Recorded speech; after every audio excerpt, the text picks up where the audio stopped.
ganan los mejores premios, los chicos empiezan diciendo, acá no hay nada, ¿no? Somos pobres. En el camino a la montaña de 7 colores hay una sola secundaria.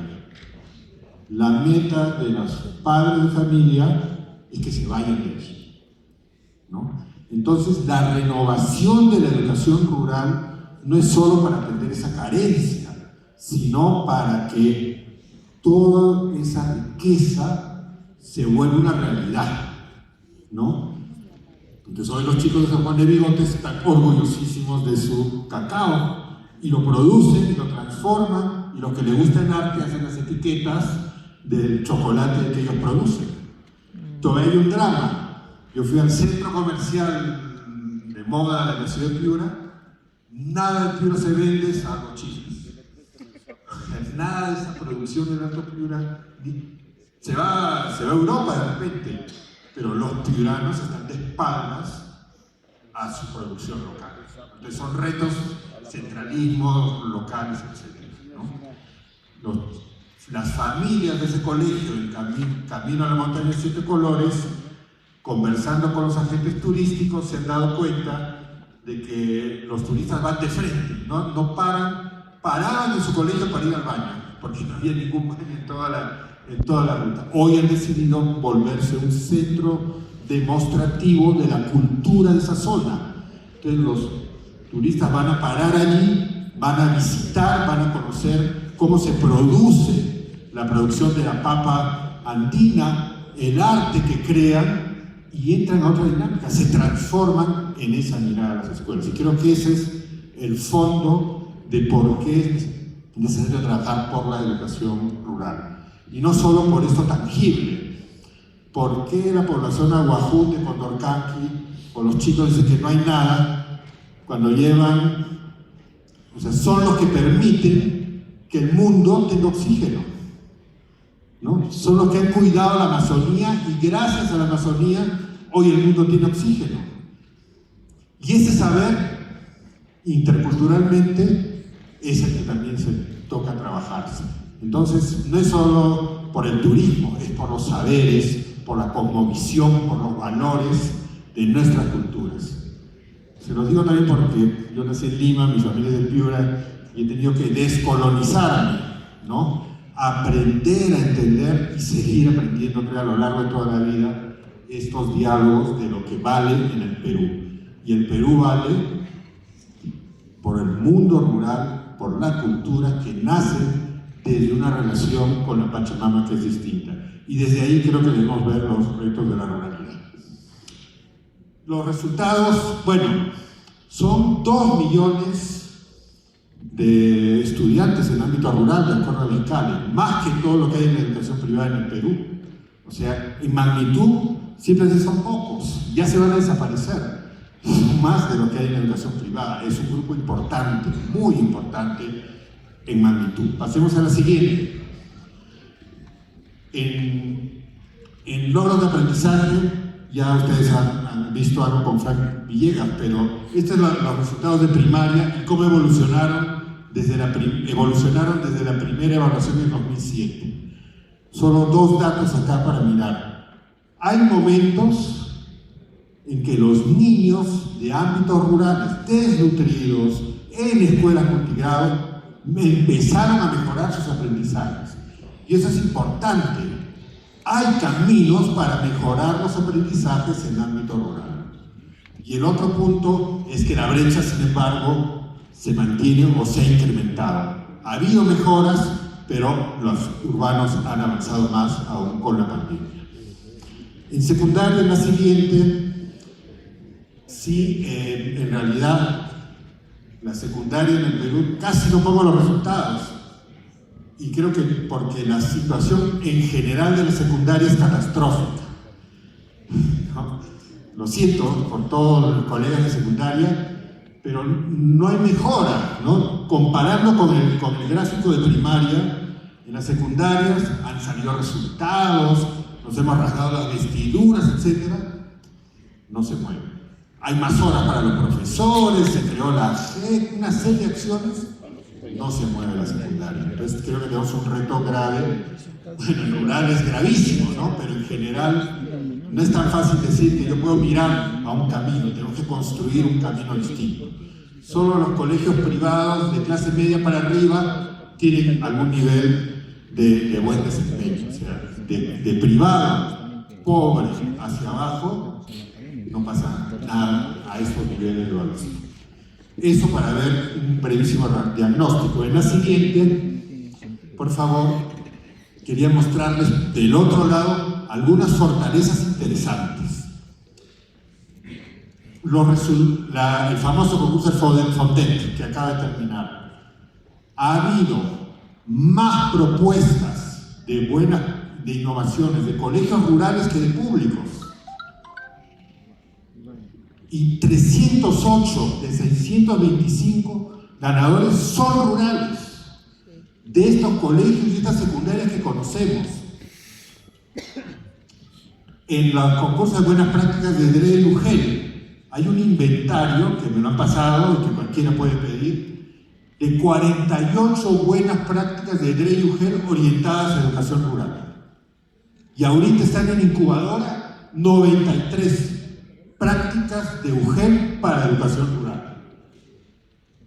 En rojo, ¿cómo las capitalizamos? En las estrategias que ayer y hoy han presentado no está tan visible, tampoco en las rutas del Ministerio de Educación. Pero si decimos capacitar maestros, ellos no deberían ser parte de los capacitadores, digamos, y no solo las universidades, aunque soy profesor universitario, ahí no debería estar una expansión. Los presupuestos no deberían permitir que estas prácticas sean sostenibles, porque esto se hace con horas extras de todos ustedes y de los profesores, ¿no? O sea, matándose, digamos, para que exista. Un poco de recursos les permitiría sostenibilidad. Me viene a la memoria el caso de la región de Arequipa, que está creando su laboratorio de aprendizaje a partir de sus experiencias. Ese es un camino potente para capitalizar. O sea, estamos mal, pero hay fortalezas. Desde aquí hay que plantear las estrategias. Pasamos a la siguiente. Y también, a nivel, digamos, de organismos que trabajan en educación, hemos constituido una alianza. Por ahora son esas organizaciones que se llaman Somos Educación Rural Ahora, que haya cambios ahora.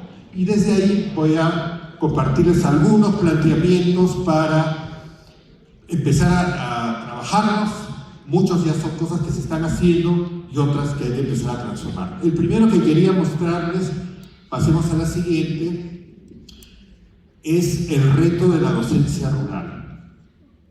Mientras la rotación docente sea tan alta, 60-70% de profesores cambian cada año, no hay capacitación, no hay formación, no hay acompañamiento que vaya a poder tener un buen éxito, van a ser éxitos parciales. Tenemos que asegurar un mínimo de 3 años de permanencia para la docencia rural. Flor Pablo ya ha planteado medidas que necesitan cambios de ley, pero hay otras medidas que no necesitan cambio de ley. Por ejemplo, y que las hemos organizado en estos 3 bloques, ¿no? Uno es de incentivos para atraer y retener a docentes con el perfil requerido para el cargo. Una ruta tiene que ver con el nombramiento. Todos conocemos buenos profesores que están en zona rural y que no logran nombrarse, ¿no? Pero no es porque el camino que existe no es el que reconoce esa capacidad. Entonces hay que construir esa ruta, por ejemplo, ¿no? Pero también se requieren condiciones de trabajo que mejoran la seguridad y el bienestar personal. Antes de la pandemia, en una de las zonas donde trabajamos, con trabajo de minca comunal, se han construido viviendas para 6 maestros de la secundaria. En ese entonces costaba 450.000 soles. Con la inflación hoy de repente es el doble, no lo sé. Pero Foncodes, que tiene programas para proyectos sociales, podría hacerse viviendas rurales, para no decir con presupuesto del ministerio, que también podría ser, o de Proniel, ¿no? Pero, para dar un ejemplo, pero de repente en otros casos, como hay un gente que lo hace, el sistema de 3x1, ¿no? Los profesores trabajan 1 hora más porque donde están pueden trabajar 1 hora más y una semana descansan y se encuentran con su familia y se van al médico y hacen el trámite y ahí también pueden formarse porque hay conectividad y en zonas rurales es inviable. Esas son rutas regionales, ¿no? que se están haciendo y que se pueden extender. Y por supuesto tenemos también todo un trabajo de desarrollo de competencias pedagógicas que también hay unos que requieren cambio de ley. Serán estas, serán menos, serán más, pero no va a haber mejora con la alta rotación de docentes que tenemos. Y sea vía los que están en contrato o en nombramiento, creo que hay que plantear incentivos y un compromiso. Por lo menos te quedas 3 años. O sea, este no es tu paso para luego trasladarte en 6 meses a otro lugar, pero con condiciones, no con puro sacrificio. Entonces, con eso podemos empezar a mejorar aprendizajes. En la siguiente, por favor. Bueno, se movió por ahí un poco hacia un lado. Desde UNESCO tenemos un poco más de experiencia en secundaria que en primaria, pero puede haber rutas para primaria. Acá, en primer lugar, mostrar, como han hecho algunos de ustedes ayer, que para mejorar aprendizajes tenemos que tener una ecuación, una acción articulada. No es una lista de actividades, sino una acción articulada. En nuestro caso, el propósito de las secundarias es capacidades de los estudiantes para su proyecto de vida articulado al desarrollo territorial rural, a estas potencialidades que existen, pero que hoy no necesariamente son una realidad. Y un primer punto, no le llamamos nosotros contención socioemocional, le llamamos aprendizaje socioemocional, porque sobre todo en la adolescencia, pero desde la primera infancia, se aprende también esta dimensión socioemocional, es parte de las competencias, pero necesitan su ruta, ¿no? Y conectadas a la afirmación de la identidad. ¿Quién soy yo? ¿Me quiero a mí mismo? ¿Mi comunidad? ¿La quiero o no la quiero? ¿Me tengo que negar a mí para tener éxito cuando migro? ¿O tener una migración arraigada, donde miro a los ojos al foráneo y digo, yo soy de Quispicánchi, ¿no? Y A, B, C, D. Y no soy chupado como muchas veces uno termina la secundaria. Esa dimensión de identidad cultural y aprendizaje socioemocional es clave. Segundo, aprovechando normas que existen ya en el Ministerio de Educación, en la secundaria reciben una doble certificación, o sea, una certificación también técnica, con transitabilidad, o sea que pueden seguir luego su formación técnica, o pueden no seguirla, pero ya tienen un valor modular y se insertan mejor al mercado productivo. 3% de estas son de los estudiantes que acceden a educación superior, y de esos 10% culminan su universidad. Entonces hay que tener otras rutas, o tienen que ganarse la vida y complementar. Prevención de riesgos, atención para resolver problemas reales, y el otro punto es que muchas secundarias son bien pequeñas, 40, 60, 70 alumnos, y tienen 8 profesores. Parece un problema, pero es una ventaja. Acá también, en la zona de Limatambo, en la pandemia, escuché una experiencia de un colegio donde los profesores, era de matemáticas o lo que fuera, pero era a la vez tutor del aprendizaje, no solo emocional, tutor del aprendizaje del chico. Y si en algo estaba en cuarto de primaria, lo jalaba y lo llevaba, porque son pocos. O sea, los colegios privados más caros de Lima no tienen 6 alumnos por profesor. Entonces, es también una oportunidad, metodologías que hay que salir del formalismo. Tengo 30 segundos, creo, ¿no? La siguiente. Entonces, y en general para el aprendizaje, creo que es necesario manejarse en 2 escenarios. Uno es con lo que hoy tenemos. O sea, creo que no vale decir nos falta, por lo tanto no se puede hacer nada, porque sí hay cambios que se pueden hacer, pero son propuestas de 3 años a más. En un año no va a cambiar la situación, tiene que ir madurando. Se requieren metas educativas conectadas a retos locales, como está haciendo Cusco, como está haciendo Lima, ¿no? Por ejemplo, manejo de residuos sólidos o alimentación.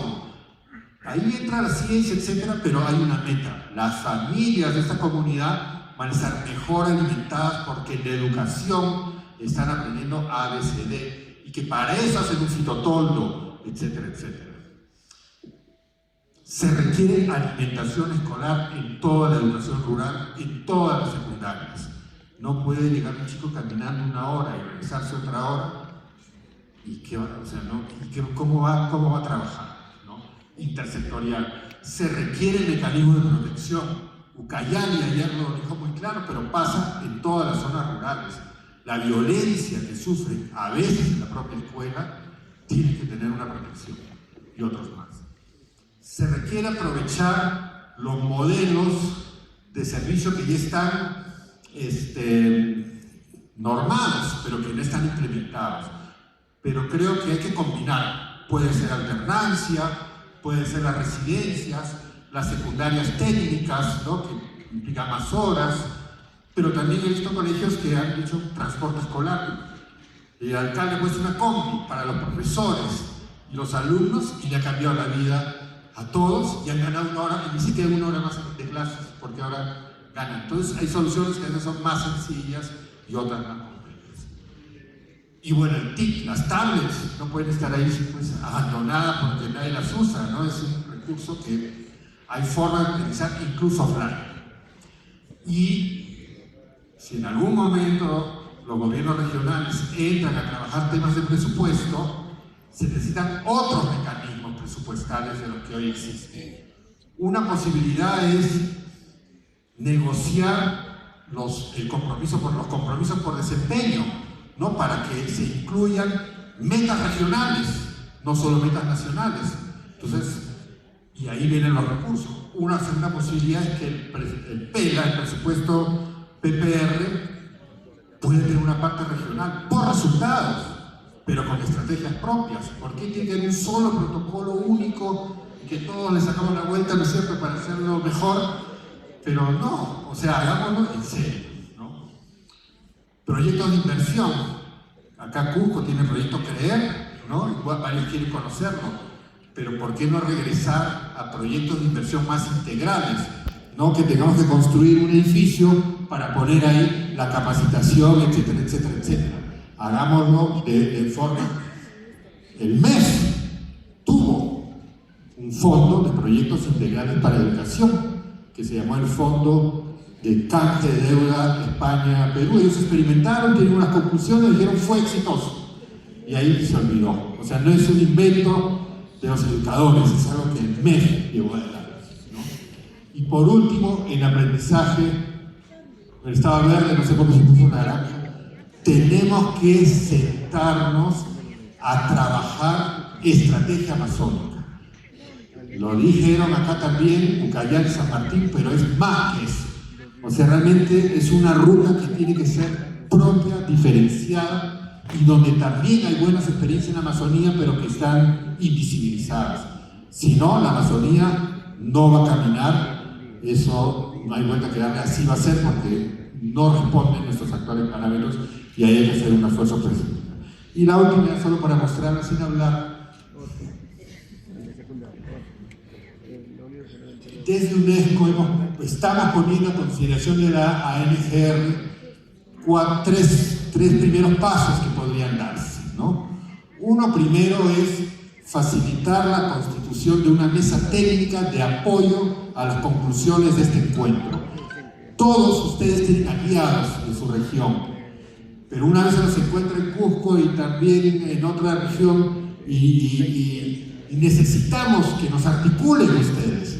O sea, no debemos trabajar aisladamente. Entonces creo que podríamos facilitar un trabajo en conjunto con ustedes, sería un camino interesante. Otro segundo es que estamos organizando una, le llamamos cumbre de UGEL, que quieren renovar su educación rural. Y les comunicaremos para trabajar más a fondo ese camino, porque obviamente con el respaldo de sus direcciones regionales y sus gerencias y gobierno regional, pero lo rural es bien territorial y cada provincia es distinta, pero creo que estamos en condiciones de dar un salto ahí. Y lo último es que hemos elaborado una propuesta para la Amazonía. Todavía es abierta al diálogo, pero entrémosle, pongámosle diente a la Amazonía, discutamos y armemos las propuestas que permitan tener un camino para esa zona. Muchas gracias.